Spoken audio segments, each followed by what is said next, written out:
आपने जैसा कहा है मैं उसी हिसाब से अपने आचरण को करने का प्रयास करूंगा। और तब तथागत को लेकर शुद्धोदन घर में गई और परिवार के सभी लोगों ने उनका आदर पूर्वक स्वागत किया।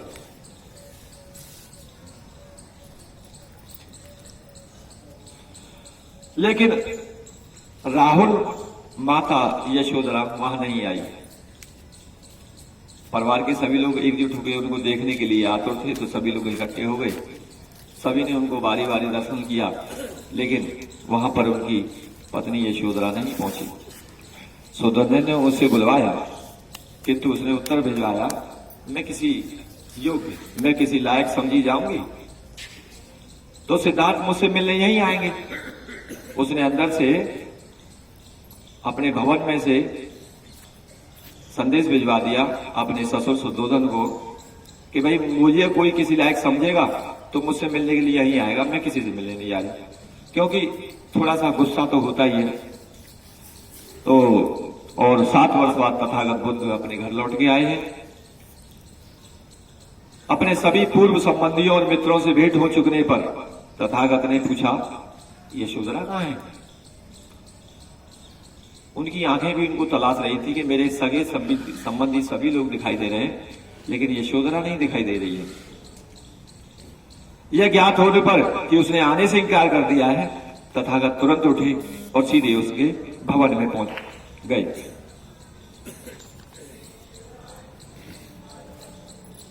तथागत ने सारी पुत्र मोगलान जो उनके वरिष्ठ भिक्खु थे, उनके सहयोगी भी थे, वो उनको साथ लेकर यशोधरा के कमरे में उन्होंने प्रवेश किया।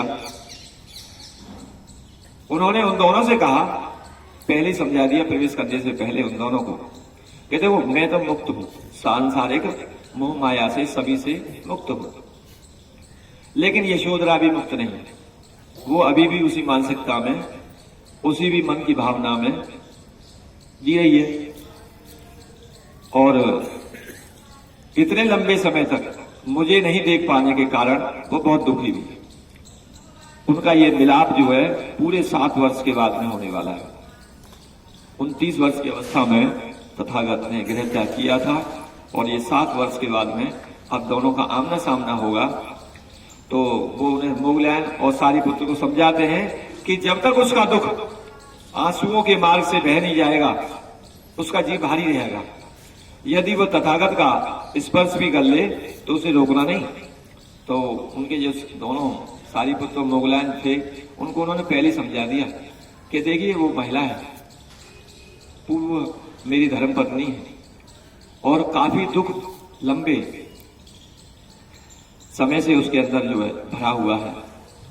तो हो सकता है कि मुझे स्पर्श करके, मुझे छू के या मेरा आलिंगन करके अगर वो जोर से रोने भी लगे या मुझे छू भी ले तो आप उसे रोकना मत,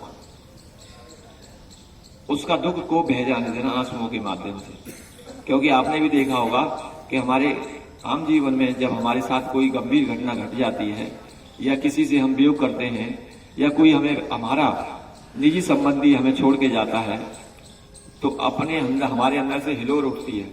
वो बात अलग है कि पुरुष जो है उस हिलोर को दिखाता नहीं है, और लेकिन पुरुष भी कितना भी कठोर दिल का हो, कभी कभी किसी गंभीर घटना पे उसके भी आंखें भीग जाती हैं। लेकिन महिलाएं अपने उस भावना को काबू नहीं कर पाती हैं और उनके अंदर का जो भी गुबार होता है वो अपनी आंखों के माध्यम से, आंसुओं के माध्यम से वो दिखा देती है। और जब उनका गुबार आंसुओं के माध्यम से बाहर आ जाता है तो आपने देखा होगा आदमी का जी हल्का हो जाता है अंदर से। ऐसा ही भावना यहां भी उसके बारे में बताई गई है। तो यशोधरा गहरे विचारों में खोई अपने कमरे में बैठी थी। जब तथागत ने प्रवेश किया तो इसने दादिक में वह एक लबाबा भरे पात्र की तरह स्वयं को छलकने से रोक नहीं पाई। जैसा कि तथागत ने अनुमान लगाया था बिल्कुल अक्षरश वैसा ही हुआ। वो गंभीर मुद्रा में बैठी हुई थी अपने कमरे में, लेकिन जैसे ही उसका सामना हुआ तथागत से वो अपने को रोक नहीं पाई और उसके आंसू जोर से छलक पड़े। वह यह भूल गई यशोधरा यह भूल गई कि उसका स्नेहभाजन महामानव बुद्ध है, लोक गुरु है, सत्य का महान उपदेष्टा है। उसने तथागत के चरण पकड़ लिए और जोर जोर से रोने लगी।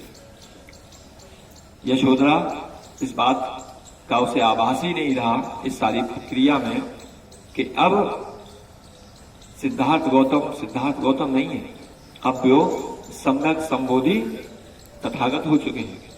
लेकिन एक साधारण गृहिणी, एक साधारण औरत तो औरत ही होती है, वो इन सब चीजों से परे जाके तुरंत उसने जो है जाके उनके पैर पकड़ लिए और पैर पकड़ के तथागत के बहुत जोर जोर से रोने लगी जो।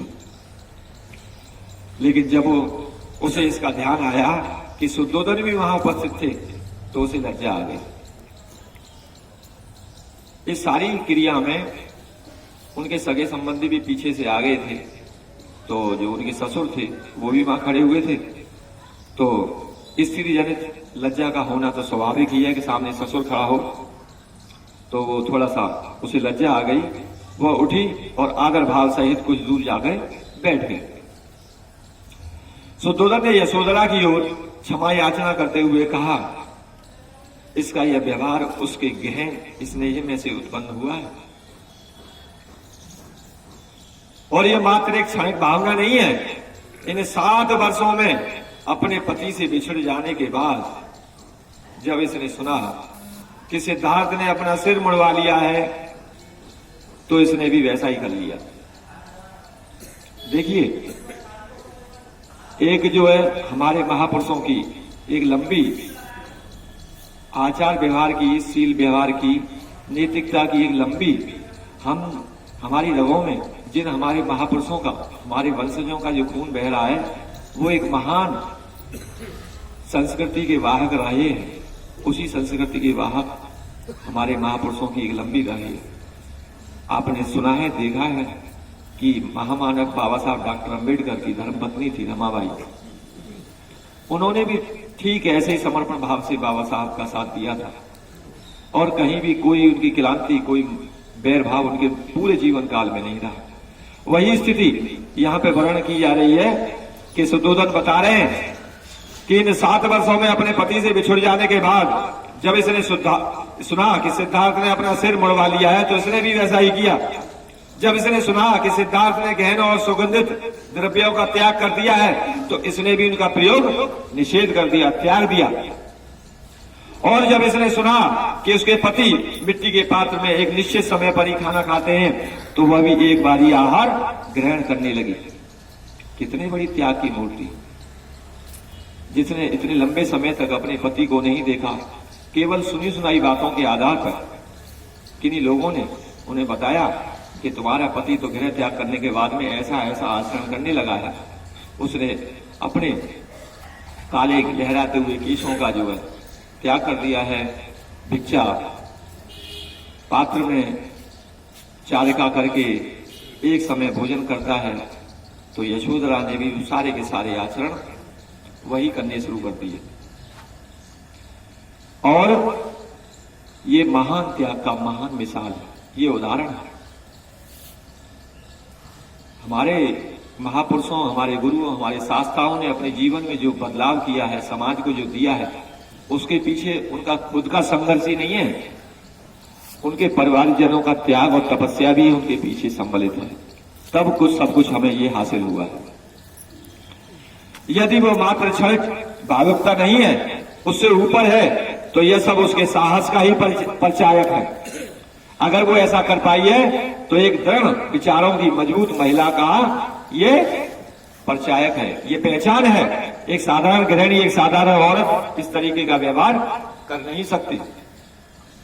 तब तथागत ने यशोधरा को उसके महान पुण्य और उस महान साहस की याद दिलाई जिसका परिचय उसने सिद्धार्थ की परिवज्जा के समय दिया था। तब तथागत ने यशोधरा के उसके महान पुण्य और उसके महान साहस की याद दिलाई जिसका परिचय उसने सिद्धार्थ की परिवज्जा के समय दिया था। उन्होंने कहा कि जब वह बोधिसत्व की अवस्था में बुद्धत्व प्राप्त करने के लिए प्रयत्नशील थे, उस समय उसकी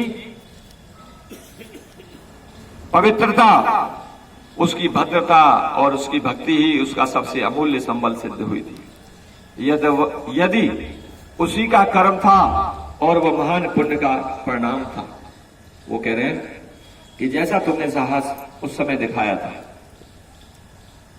जब मैंने गृह त्याग किया था, ये सब कुछ उसी समय की साहस की प्रतिक्रिया है कि आज मैं निष्कटंक होके इन 7 वर्षों में मैंने मानव कल्याण के लिए एक नया रास्ता खोजा, मुझे बोधि लाभ प्राप्त हुआ। तो उस सब के पीछे जो परिणति है वो तुम्हारे साहस की, तुम्हारे त्याग की है। तुम अगर उस समय मेरा साथ नहीं देते परिवारजन, तो शायद मैं ऐसा नहीं कर पाता। यशोधरा की वेदना अकथनीय थी। आध्यात्मिक उत्तराधिकार के रूप में उसके गौरव में वृद्धि हुई थी। उसके जीवन काल में उसके श्रेष्ठ आधार व्यवहार में उसे एक अनुपम व्यक्तित्व प्रदान किया था।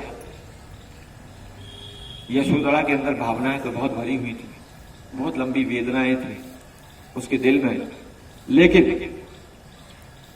तथागत को देख के उसे गौरव का एहसास भी हो रहा था कि ये सामने जो शास्ता खड़े हुए हैं ये उस आध्यात्मिक परंपरा के उत्तराधिकारी हैं जिससे इससे पहले इस परिवार में अभी तक किसी को ये उपलब्धि हासिल नहीं हुई। और आप भी एक अनुमान लगा के देख लीजिए कि अगर तथागत बुद्ध परिस्थिति जन्य कारणों से अगर गृह त्याग नहीं करते, बोधिसत्व ज्ञान उन्हें नहीं प्राप्त होता, तो क्या आज इस परिवार को हम लोग यहां उल्लेख कर रहे होते? आज उनको जानता कोई? लेकिन नहीं। आज जो आध्यात्मिक ज्ञान का जो उन्होंने जो गौरव उस परिवार को लौटा के आया था, उससे वो अभिभूत हुई थी यशोधरा। और उसके बाद में उनको देखने के बाद में उसके आमूल चू ऊपर से नीचे तक उसके व्यवहार में बहुत अंतर आ गया। और तब यशोधरा ने 7 वर्ष के राहुल को एक राजकुमार की तरह वस्त्र पहनाए और फिर उससे बोली, अपना उनका एक बेटा था राहुल, उसको तैयार करके वो लेके आई और तथागत के सामने पेश करते हुए बोली, यह श्रवण जिसकी छवि इतनी तेजस्वी है और जो महान ब्रह्मा के समान दिखाई देते हैं, तुम्हारे पिता हैं। उनके पास अक्षय निधि है जिसे मैंने अभी तक नहीं देखा है। उनके पास जाओ और वह अक्षय निधि मांगो, क्योंकि एक पुत्र को अपने पिता की संपत्ति का उत्तराधिकार प्राप्त करना ही चाहिए। देखिए 7 वर्ष के बाद में केवल एक क्षणिक मुलाकात हुई है यशोधरा की, और उनका जो बुद्धि का जो स्तर है वो इतना ऊंचा है, क्योंकि एक साधारण मानव अपने पूरे जीवन काल में जो कुछ भी संपत्ति अर्जित करता है, जो कुछ भी धन अर्जित करता है, जो कुछ भी उपलब्धि अर्जित करता है, अपने जीवन के अंतिम समय में हर एक पिता का, हर एक माता का ये सोचना होता है, ये एक मानसिकता होती है कि मैंने अपने जीवन काल में जो कुछ भी अर्जित किया है इसका उपभोग मेरी आने वाली पीढ़ी अर्थात मेरे बेटी बेटा नाती नातिन ये सब करेंगे, और करते हैं क्योंकि उनका वाजिब हक है। ये पीढ़ी दर पीढ़ी सदियों से ये परंपरागत तरीके से इसी तरीके से व्यवस्था चली आ रही है। तो उसी हक को मांगने के लिए कि भाई जो उपलब्धि तुम्हारे पिता को हासिल हुई है उस उपलब्धि में तुम्हारा उत्तराधिकार है, तुम्हारा हक है, तुम उसे मांगो। तुम्हारे पिता तुम्हारे सामने आए हैं और तुम उनसे हक से उनका उत्तराधिकार मांगो। तो देखो ये वार्तालाप कितना अच्छा है, कितनी बाबा साहब ने कितनी अच्छी शब्दों के माध्यम से ये लाइनें लिखी हैं कि उन्हें जो अक्षय निधि, अक्षय पात्र, अक्षय निधि वो होती है जो कभी दृष्टि नहीं है, जो कभी समाप्त नहीं होती, उसे कोई कभी समाप्त नहीं कर सकता। वो लगातार अनवरत उसमें वृद्धि होती रहती है। जितना उसे निकालोगे उसमें वो ही पात्र उतना ही बढ़ता चला जाएगा। तो उसे अक्षय निधि बोलते हैं। तो उसी अक्षय निधि का जो धन था, बोधि लाभ का जो तथागत को मिला था, उसी उत्तराधिकार को मांगने के लिए वो अब राहुल से कह रही हैं। तो राहुल ने उत्तर दिया, मेरा पिता कौन है? मैं किसी पिता को नहीं, बस केवल शुद्धोधन को ही जानता हूं, क्योंकि वो अबोध थे। जब तथागत ने गृह त्याग किया था उस समय अबोध थे, वो जो पैदा ही हुए थे, कुछ ही दिन हुए थे। उसी समय राजमहल में पानी के बंटवारे को लेकर विवाद हो गया और उस विवाद के दौरान तथागत को गृह त्याग करना पड़ा। उस गृह त्याग में तथागत भी, उस समय जो सिद्धार्थ गौतम थे वो भी अपने पुत्र से ज्यादा दुलार नहीं कर पाए, ज्यादा स्नेह नहीं कर पाए, तो एक छोटी सी अवस्था में उसको वो छोड़ गए थे। उस बेचारे राहुल ने तो कभी अपने पिता को देखा ही नहीं था, और जिस समय तथागत ने, सिद्धार्थ गौतम ने गृह त्याग किया था उस समय बहुत छोटे थे वो।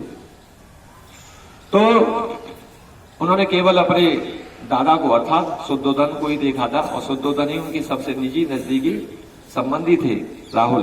तो वो पहचानता ही नहीं था। वो कह रहा है बड़े भोलेपन से, कहता मुझे तो मालूम ही नहीं मेरे पिता कौन है, मैंने तो कभी सुना ही नहीं, मैंने कभी देखा ही नहीं। तो यशोधरा ने बच्चे को गोद में उठा लिया और खिड़की में से भगवान बुद्ध की ओर इशारा किया, जो निकट ही भिक्षु संघ के बीच बैठे भोजन ग्रहण कर रहे थे, और राहुल को बताया कि वही उसके पिता है, शुद्धोधन नहीं। बाहर भिक्षु संघ के साथ में तथागत शुद्धोधन द्वारा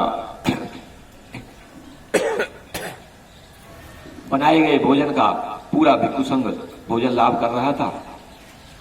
तो वहीं भीड़ में अलग से जो है उनका नेतृत्व करते हुए भिक्षु संघ का तथागत बुद्ध बैठे हुए थे। तो वहीं खिड़की में से राहुल को इशारा करते हुए यशोधरा ने बताया कि देखो वो सामने जो बैठे हुए हैं भोजन कर रहे हैं वही तुम्हारे पिता हैं, शुद्धोधन तुम्हारे पिता नहीं है। तब राहुल उनके पास गया और उनके चेहरे को देखता हुआ निर्भय पूर्वक और अत्यंत स्नेह स्वर में बोला, बाल सुलभ, बच्चा तो बच्चा होता है, 7 साल के बच्चे को क्या इतना ज्ञान होता है, जैसा उसको कैसे कोई बता दे वो वैसा ही व्यवहार करने लगता है। तब राहुल उनके पास गया और उनके चेहरे को देखता हुआ निर्भयता पूर्वक और अत्यंत स्नेह स्वर में बोला, क्या आप मेरे पिता नहीं हैं? और उनके पास खड़े होकर उसने आगे कहा, हे श्रवण, तुम्हारी छाया बड़ी सुखकर है। तथागत मौन रहे। वो अपने पिता से वार्तालाप कर रहा है और पूछ रहा है बड़े प्यार से और बड़े निडर होकर, निर्भयता पूर्वक। उसे लगता नहीं है कि ये कोई ऐसी अलौकिक शक्ति है, क्योंकि बच्चा है वो 7 साल का जो है। वो कह रहा है क्या आप मेरे पिता नहीं है? क्योंकि उसकी मां ने तो यही कह के भेजा है कि वो तुम्हारे पिता है। अब वो उनसे काउंटर क्वेश्चन कर रहे हैं अपने पिता से कि क्या आप मेरे पिता नहीं है? और उनके पास खड़े को उसने आगे कहा, हे श्रवण, तुम्हारी छाया बड़ी सुखकर है कि आपके पास खड़ा होना, आपके पास बैठना मुझे बड़ा अच्छा लग रहा है, बड़ा सुखकर लग रहा है। तथागत बिल्कुल मौन रहे। उन्होंने कैसा भी कोई प्रतिक्रिया नहीं दी और वो चुप रहे। जब तथागत ने भोजन समाप्त कर लिया तो उन्होंने आशीर्वाद दिया और महल से चल दिए, किंतु राहुल पीछे पीछे हो लिया और उसने अपना उत्तराधिकार मांगा। राहुल अपनी मां के पास लौट के नहीं गए। भोजन करने के बाद में जब भिक्षु संघ बाहर निकला और भिक्षु संघ का नेतृत्व करते हुए तथागत भी बाहर निकले, तो राहुल उनके पीछे पीछे हो लिया, क्योंकि उसकी मां ने उसे समझाया था कि जो अच्छे निधि रूपी पात्र जो तुम्हारे पिता को मिला है, तुम्हारा हक बनता है कि तुम उनसे उनका अपना उत्तराधिकार मांग लो। तो राहुल उनके पीछे पीछे हो लिया। राहुल को किसी ने रोका नहीं, स्वयं तथागत ने भी नहीं रोका। पीछे आने से तथागत ने भी उनको आने से नहीं रोका। आ रहा है आने दो, कोई फर्क नहीं पड़ता। तथागत ने सारिपुत्र की ओर देखा और कहा, भाई सारिपुत्र, मेरा पिता मेरी संपत्ति में से मेरा उत्तराधिकार चाहता है। इसकी मां ने इसे समझा के भेजा है और इसी वजह से ये हमारे पीछे पीछे आ रहा है। क्यों? कि आपने पूर्व के इसी ग्रंथ के माध्यम से आपने सुना है कि तथागत बुद्ध को जो श्रेष्ठ मानव होते हैं, महामानव होते हैं, उन्हें कुछ अलौकिक शक्तियों का भी विकास कर लेते हैं, लेकिन कभी उसका प्रकट नहीं करते वो। जैसा कि अंगुलीमाल तथागत के पीछे पीछे भाग रहा था, लेकिन उनको पकड़ नहीं पा रहा था। वो कौन सी शक्ति थी? और तथागत साधारण चाल से चल रहे थे। इसी तरीके से तथागत में ये शक्ति उन्हें प्राप्त थी कि वो सामने वाले की मानसिकता को भांप लेते थे कि आखिर इसके मन में क्या चल रहा है, वो पढ़ लेते थे। वही चीज उन्होंने राहुल के अंदर देख ली थी कि इसकी मां ने इसे क्या समझा के भेजा और ये आखिर चाहता क्या है। तो सारी पुत्र को देखा और कहा, मेरा पुत्र मेरा उत्तराधिकार चाहता है, मैं उसको यह नाशवान निधि नहीं दे सकता जो अपने साथ चिंताएं और दुख लाती है, लेकिन मैं इसे पवित्र जीवन का उत्तराधिकार दे सकता हूं, ऐसी निधि जो कभी नष्ट नहीं हो सकती। मैं उसको यह नाशवान निधि नहीं दे सकता जो अपने साथ चिंताएं और दुख लाती है, क्योंकि उन्होंने गृह त्याग कर दिया था। तो वो राजकुमार तो थे नहीं, राजा तो थे नहीं, और सांसारिक गृहस्थी में भी नहीं थे। और सांसारिक गृहस्थी में तो तमाम झंझट होते हैं, तमाम चिंताएं होती हैं, तमाम कामनाएं होती हैं। तो भाई उन सब चीजों से तो तथागत परे हो चुके थे। तो उन्होंने सारी पुत्र को कहा, क्योंकि जो मेरे पास है वही मैं दे सकता हूं, लेकिन मैं से पवित्र जीवन का उत्तराधिकार दे सकता हूं, ऐसी निधि जो कभी नष्ट नहीं हो सकती।